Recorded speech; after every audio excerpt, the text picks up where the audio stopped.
Praise the lord. నేటి దిన వాగ్దానం. మెట్టుకు ప్రభువైన యేసుక్రీస్తును ధరించుకొని వారై శరీరేచ్ఛలను నెరవేర్చుకొనుటకు శరీర విషయమై ఆలోచన చేసుకొనకుడి. రోమా 13:14. మనం దేవుని కుటుంబంలో చేరినప్పుడు మనము నూతన దుస్తులు ధరిస్తున్నాం. యేసుక్రీస్తును ధరించి ఆయన పోలికలో కప్పబడ్డాం. బాప్తీసం తీసుకున్నామంటే మనం ఆయనతో మరణించి పాతిపెట్టబడి ఆయనతో లేపబడి ఉన్నామని అని అర్థం చేసుకోవాలి. కాబట్టి ఇక జీవించు వారం మనం కాదు, కానీ క్రీస్తు మనలో జీవిస్తున్నాడు. నీవు నేను క్రీస్తుని ధరించుకున్నప్పుడు మనలో భేదాభిప్రాయాలు, డినామినేషన్స్ అనే తారతమ్యాలకు తావులేదు. అందరం క్రీస్తునందు ఒక్కటిగా చేయబడ్డాం.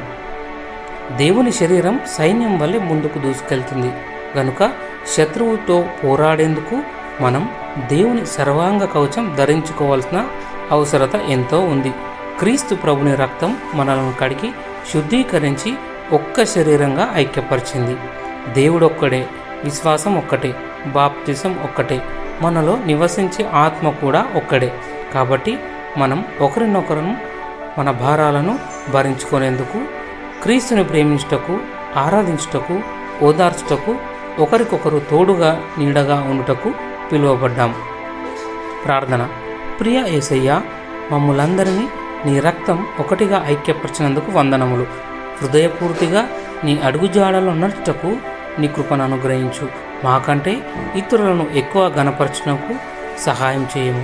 యేసు ప్రభుని ప్రశస్త నామంలో ప్రార్థిస్తున్న తండ్రి, ఆమెన్.